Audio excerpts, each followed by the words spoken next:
전능하신 나의 하나님, 하나님의 은혜와 사랑에 감사를 드리며 지난 하루도 하나님 지켜주셔서 편안한 밤 되게 하시고 하나님이 새벽에 나와서 기도하며 간구하며 주님의 은혜를 사모할 수 있도록 인도하시니 감사합니다.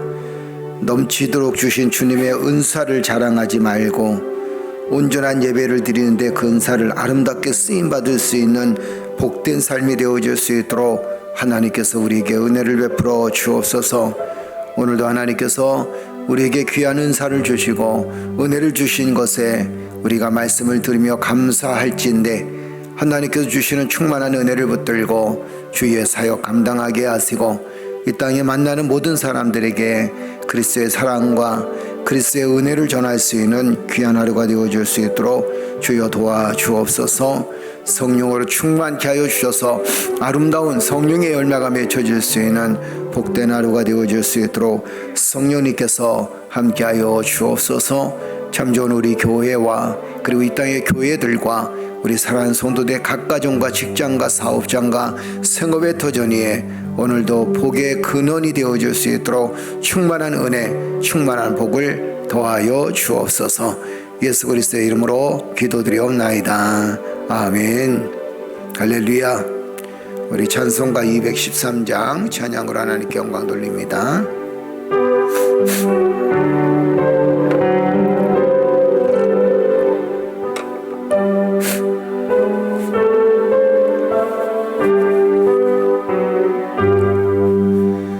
나의 생명 드리니 주여 받아 주셔서 세상 살아갈 동안 찬송하게 하소서. 손과 발을 드리니 주여 받아 주셔서 주의 일을 위하여 민첩하게 하소서. 나의 음성 들으니 주여 받아 주셔서 주의 진리 말씀만 전파하게 하소서.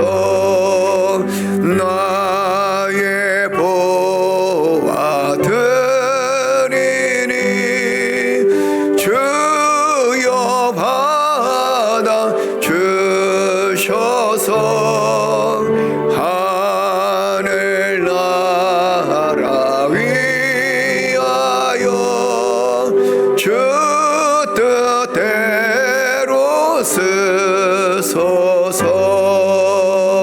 나의 시간 드리니 주여 받아 주셔서 평생토록 주 위에 봉사하게 하소서. 아멘. 할렐루야.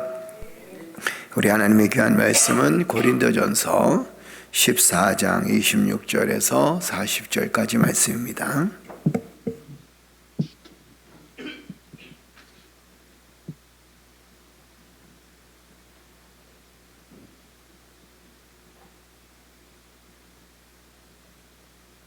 고린도전서 14장 26절에서 40절 다 찾으셨으면 아멘. 아멘.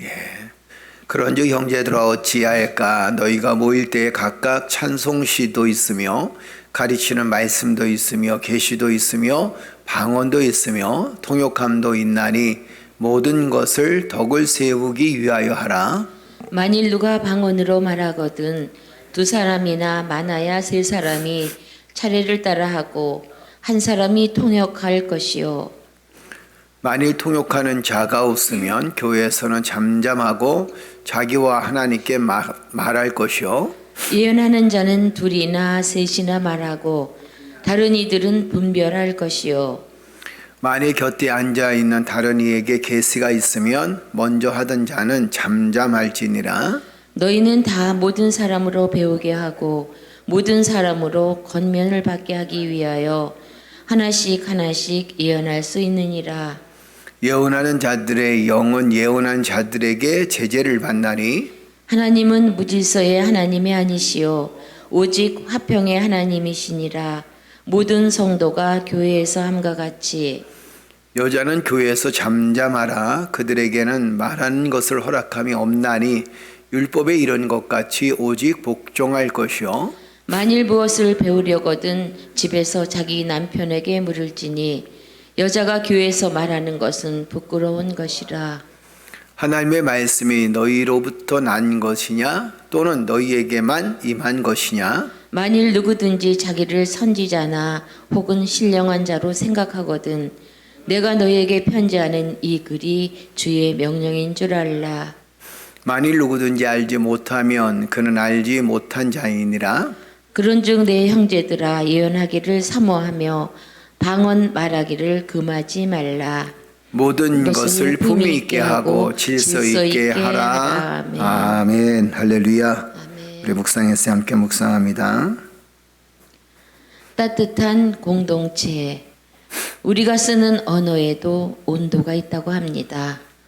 이기주 작가의 언어의 온도에서는 어느 의사의 얘기가 나옵니다. 그 의사는 환자를 부를 때 환자 또는 어르신이라고 부르지 않고 김 사장님이나 박 여사님이라고 부른다고 합니다. 왜 그렇게 부르냐고 물었더니 이렇게 답변했습니다. 환자에서 환이 아프다는 뜻이잖아요. 환자라고 부르면 더 아프게 느껴져요. 또 할머니, 할아버지라고 부르기보다는 은퇴전 직함을 불러드리죠. 그러면 병마와 싸우려는 의지를 더 굳게 다지시는 것 같아요. 건강하게 일하던 시절로 돌아가고 싶은 바람이 가슴 한쪽에 자리 잡고 있기 때문인지도 모르겠어요. 병원에서는 사람의 말 한마디가 의술이 될 수도 있어요. 사도 바울은 고린도 교회 구성원들을 성도라고 불렀습니다. 분열과 도덕적 해이, 심지어 교회 내에 근친 상간의 문제도 있었던 이들에게 거룩할 성자를 사용해 성도라 불렀습니다. 비록 부족한 점이 많지만 우리도 서로 성도라고 부르다 보면 거룩함을 향한 다짐과 의욕이 충만해지지 않을까요? 예수님을 믿고 교회 공동체의 일원이 되면 우리는 모두 공동체의 평안과 안녕을 위해 책임 있는 행동을 해야 합니다. 그러기 위해 우리는 제일 먼저 따뜻한 언어로 우리 공동체를 지켜야 합니다. 비판하고 지적하고 아프게 하는 언어가 아니라 세워주고 안아주고 보듬어주는 따뜻한 격려가 필요합니다. 아멘. 네. 우리가 말 한마디가 천냥빚을 갚는다라는 그런 이야기들 참 많이 하죠. 그죠? 근데 그리스도인들은 한쪽으로는 참 좋은 말을 하면서도 또 한쪽으로는 심하게 또 상처를 주는 말을 하게 되고 또 상처를 받게 되는 경험을 하게 됩니다. 그 이유가 뭘까를 생각해 보면 우리가 이 언어 사용하는데 그 언어를 사용하면서 그 듣는 단어 때문에 우리가 때로는 상처를 받기도 하고 또 아픔을 겪기도 할 때가 있죠. 그런데 그리스도인들은 사실 참 제일 좋은 말이 뭐냐면 이 성도, 거룩한 하나님의 백성, 그렇죠? 완벽한 사람은 아무도 없습니다. 그러나 우리가 이 거룩한 하나님의 백성이라고 믿고 또 거룩한 하나님의 백성이 되기 위해서 그렇게 불러준다는 것도 굉장히 좋은 의미가 될 수 있습니다. 여러분 사실 우리가 이 직분을 이야기하는 것보다 더 좋은 말이 성도라는 말입니다. 성도, 하나님의 거룩한 백성, 그렇죠? 할렐루야. 또 간혹 이제 목사님들 중에서는 이제 회장님 뭐 이렇게 한 예를 들어서 어느 단체에 이제 목사님 회장님이 되셨어요. 회장님이 되셨으면 사실 그 회장이 좋습니까? 목사가 좋습니까? 그렇죠? 저는 목사가 참 좋아요. 그래서 회장님 이렇게 하는 것보다 그냥 목사님 이러면 참 좋은데 또 어떤 분은 한 번도 자기를 회장님이라고 부르지 않았다고 괜히 역정을 내시는 분도 간혹은 있어요. 뭐 총회장님이면 총회장님이 이래야 된다는 거예요. 아니 목사님이 더 좋지, 그죠? 그 다음에 또 박사보다는 목사가 좋죠, 그죠?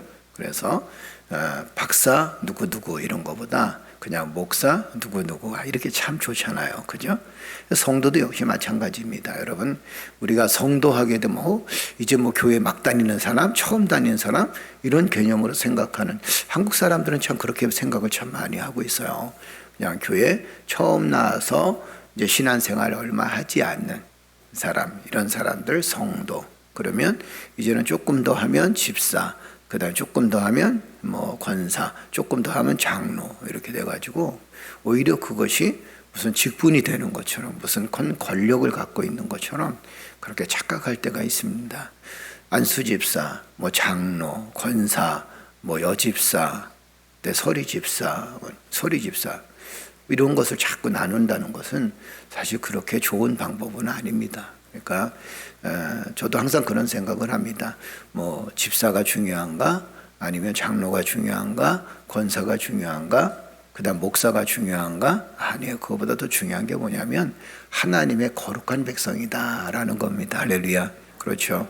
하나님의 거룩한 백성이고 우리가 그렇게 어떤 직분을 나누는 것은 우리가 서로 구별하기 쉽게 하기 위함이지 그것이 하나의 뭐 권력이 되어지고 또 그것이 하나의 어떤 대단한 힘이 되어지고 이렇게 생각한다는 것은 그것은 우리의 생각이 잘못되어졌다라는 겁니다. 우리에게 중요한 건 뭐냐면 여러분과 나는 하나님의 거룩한 백성이에요. 할렐루야.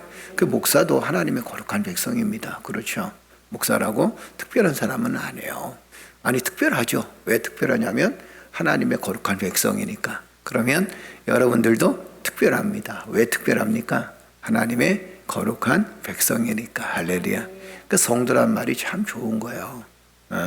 성도와 성도님 이러는 게 참 좋은데 한 교회 안에서 만약에 장로님한테 성도님 이러면 장로인데 성도라고 이렇게 얘기한다고. 괜히 역정 내어지고 이런 부분들이 참 우리가 고쳐 나가야 될 부분들인데 사실 그런 장로, 권사, 뭐 집사 이런 직분보다도 서두에도 말씀드린 것처럼 성도라는 게 참 좋잖아요. 하나님의 거룩한 백성, 그죠? 여러분 장로 직분 갖고 천국 가는 거 아니거든요. 그렇죠? 그 다음에 또 목사 직분 갖고도 천국 가는 거 아닙니다. 그리고 권사 직분 갖고도 천국 가는 게 아니거든요. 그죠? 우리는 하나님의 거룩한 백성이 되어져야 돼요. 그래야 천국 가는 거예요. 아멘. 그 거룩한 백성은 어떻게 되어집니까? 예수 그리스도를 나의 구주로 받아들이고 그 다음에 교회 안에서 하나님의 신실한 백성이 되어졌을 때 이런 사람들을 거룩한 백성이라고 하는 거예요. 아멘. 때로는 부족함이 있죠. 뭐 완벽한 사람은 어디 있겠습니까? 그렇죠? 그러나 그럼에도 불구하고 거룩한 백성이라고 생각을 하고 거룩한 마음을 갖게 되면 여러분 거룩한 행동이 나오게 되잖아요. 우리가 하나님의 백성이라고 생각하면 내가 거룩한 백성이야 라고 생각한다면 우리가 절제할 수 있게 되고 또 우리 자신을 또 돌아보게 되잖아요. 그런데 내가 거룩한 백성이 아니야. 난 내 마음대로 살 거야. 이러면 정말 그 사람은 지 마음대로 살게 돼요. 그래서 우리가 어떤 생각을 갖고 있느냐라는 게 굉장히 중요합니다.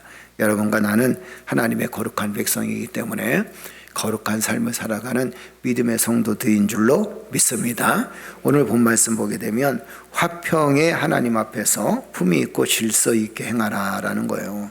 여러분 우리 그리스도인들은요 품위가 있어야 된다. 굉장히 중요합니다. 또 한 가지는 질서가 있어야 돼요. 이 교회 내에서 질서가 없으면요, 그 교회는 무너질 수밖에 없어요. 이 사회 공동체도 역시 마찬가지입니다. 모든 것이 질서가 있어야 돼요. 그리고 더 큰 게 뭐냐면 품위가 있어야 된다. 그리스도인다운 품위가 있어야 된다라는 거죠. 참된 모임의 목적이 무엇인가 한번 볼까요? 참된 모임의 목적은 하나님의 은혜와 하나님의 사역을 감당하기 위해서 모이는 거예요. 그러니까 우리가 교회에서 모인다, 성도들이 모인다, 그것은 자기를 드러내려고 모이는 게 아닙니다. 우리가 모이는 가장 큰 목적이 뭐냐면 하나님의 은혜에 감사해서 하나님의 사역을 감당하기 위해서 모이는 거예요. 할렐루야. 또 한 가지 모임의 목적이 있습니다. 26절 읽어볼까요? 우리 다 같이 읽겠습니다. 그런즉 형제들아 어찌할까? 너희가 모일 때에 각각 찬송시도 있으며 가르치는 말씀도 있으며 계시도 있으며 방언도 있으며 통역함도 있나니 모든 것을 덕을 세우기 위하여 하라. 아멘. 찬양도 있고 말씀도 있고 계시도 있고 방언도 있고 통역도 있는데, 그러나 이 모든 일들을 어떻게 행해야 되느냐, 무엇 때문에 행해야 되느냐, 목적이 뭐냐? 그것은 서로가 서로에게 덕을 세우기 위해서다라는 거예요. 그러니까 하나님께서 우리에게 은사를 주신 것은 무엇을 얘기하냐면, 첫째는 하나님의 나라를 선포하고 하나님의 나라를 전하기 위해서요. 그게 전도의 목적이라는 거죠. 또 한 가지는 뭐냐면, 하나님께서 우리에게 은사를 주신 것은 서로가 서로에게 믿는 사람들과 믿는 사람들끼리 덕을 세우고, 또 믿지 않는 사람들이 믿는 사람들을 통해서 하나님의 은혜를 경험하면서 믿는 사람들이 믿지 않는 사람들에게 덕을 세우는 것이다. 아멘. 그러니까 덕이라는 게 뭘까요? 덕이라는 것은 편안함, 또 만족함, 또 덕이라는 건 뭐예요? 올바른 삶, 제대로 된 삶, 이걸 세우기 위해서다라는 거예요. 인생을 제대로 살아가는 방법이 무엇이냐? 그리스도인들을 통해서 인생을 제대로 살아가는 방법을 배워요. 이것이 덕을 세우는 일이다라는 겁니다. 그러니까 여러분들을 보면서 사람들이, 주변 사람들이, 가족들이, 또 우리의 친척들이 여러분들을 보면서 야, 참 하나님 은혜 가운데 잘 산다, 이게 덕스러움이라는 거예요. 여러분들을 보면서 왜 저럴까 이러면 결국엔 덕스럽지 못하다는 거죠. 그죠? 목사도 역시 마찬가지입니다. 목회자의 삶을 살면서 정말 세상에 악한 짓을 다 하고 나쁜 짓을 다 한다 그러면 그것은 덕을 세우지 못하는 일이 되는 거죠.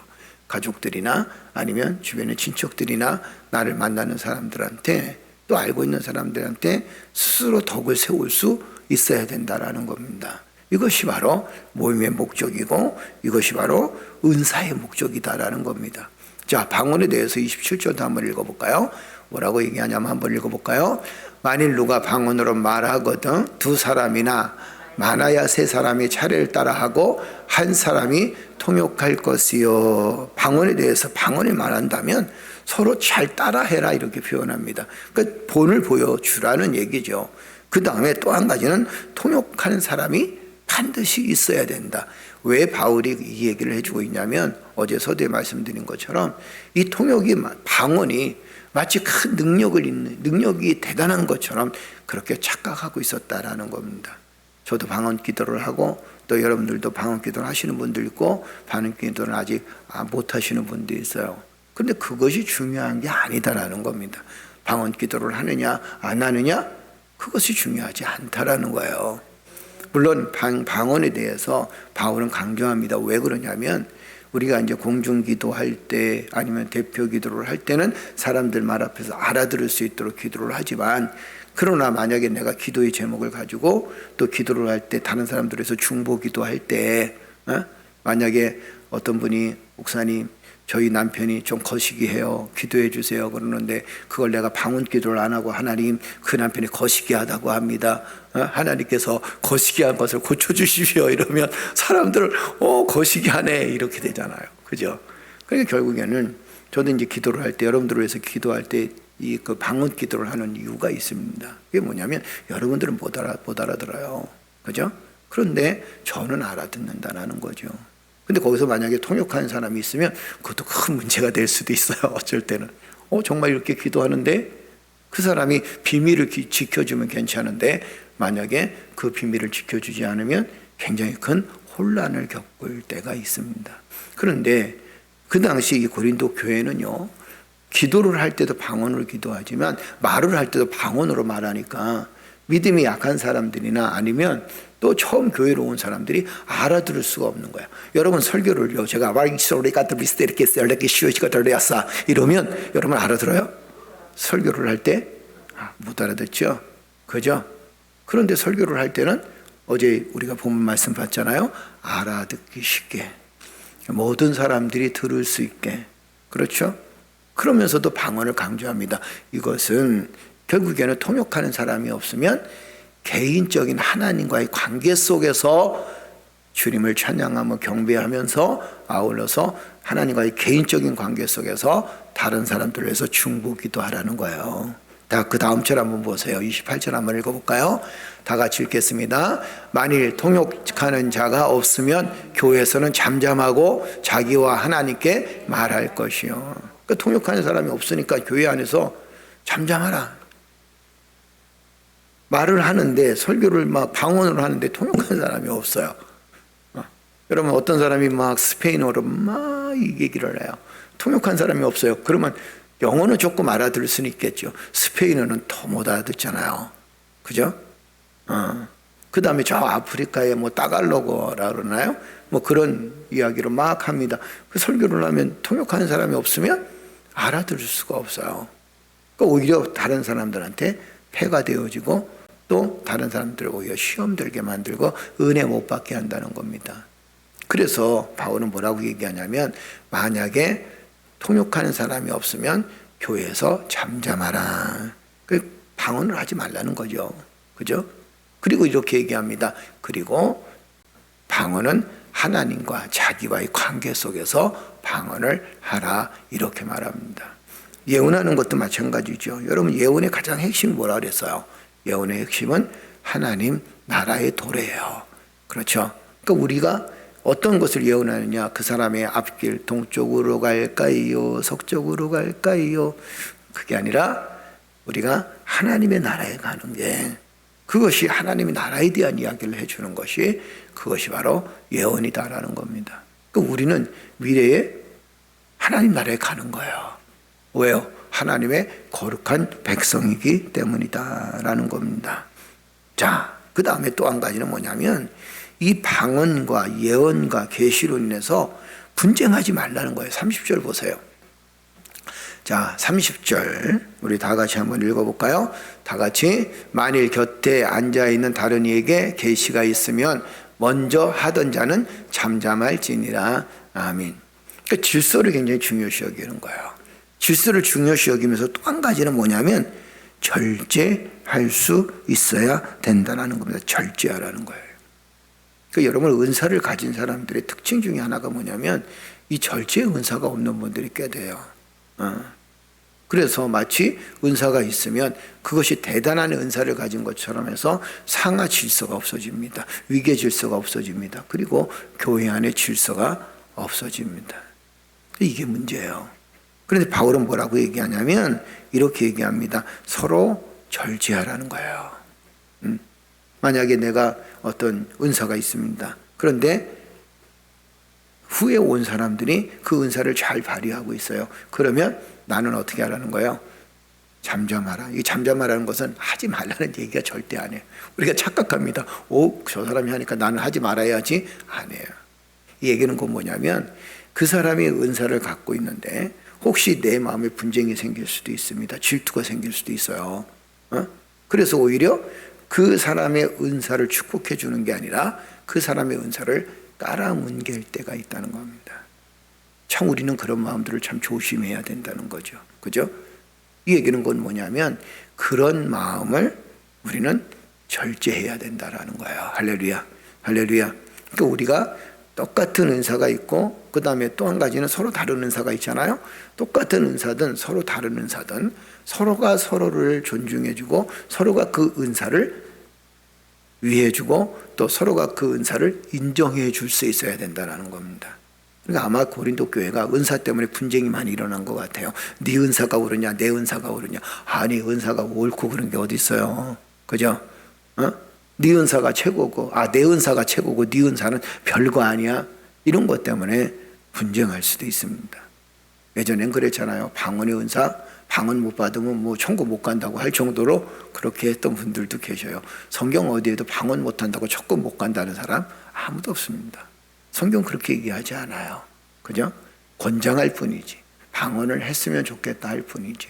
그런데 여러분 이 방언이라는 것이 결국에는 우리의 삶 자체가 방언이 될 수 있어요. 그러니까 여러분 방언을 못하는 게 아니에요. 얼마든지 다 방언을 하고 살고 있다는 겁니다. 자, 또 한 가지는 뭐냐면 31절 보세요.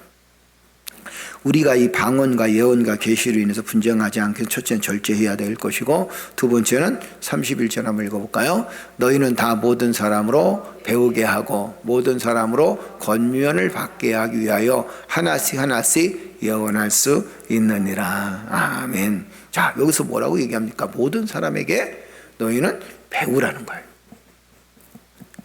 하다못해 여러분 우리가 정말 이 세상에 악한 사람들도 있잖아요. 그 사람들을 통해서 우리가 뭔가를 배워야 돼. 뭐를 배워야 돼요? 저렇게 하면 절대 안 되겠다. 이걸 배워야 되는 거예요. 야 저렇게 하니까 아무 일 없네. 그럼 따라서 하면 절대 안 되는 거예요.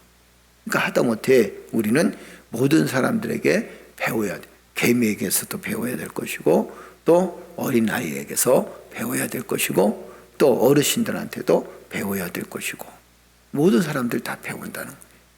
그 은사를 가진 사람들은 이 배움의 자세가 있어야 되는데 더 중요한 건 뭐냐면 하나님의 말씀을 제대로 배워야 된다는 거예요. 은사가 있는 사람들은. 특별히 여러분 병 고치는 은사, 신유의 은사 이런 분들은 하나님의 말씀을 더 깊이 알아야 겸손해질 수 있습니다. 그 다음에 또 한 가지는 서로 어떻게 하는 거예요? 권면하라는 거예요. 그 성도들은 이 권면이라는 건 서로 권면하는 건 뭐예요? 권면을 하면 그 권면을 받아들일 줄도 알고 다른 사람들을 사랑으로 권면해 줄 수도 있어야 된다는 거죠. 아멘. 자기는 권면을 잘하면서 다른 사람들이 자기한테 권면해 주고 그걸 못 견뎌야 해. 여러분 이건 큰 문제지 않습니까? 그죠? 서로 뭔가 통해야 되지 않나요? 들어가는 게 있으면 나가는 게 있고 나가는 게 있으면 들어오는 게 있어야 쌤쌤이가 되고 거기에 또 풍성한 은혜가 있는 거 아닌가요? 그죠?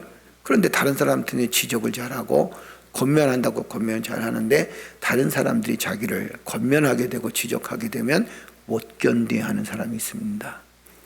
그건 큰 문제죠. 그래서 우리가 방언, 예언, 계시로 인해서 분쟁하지 않기 위해서는 서로 권면하고 서로가 서로를 절제시킬 수 있어야 된다라는 겁니다. 자, 그러면서 40절 한번 읽어볼까요?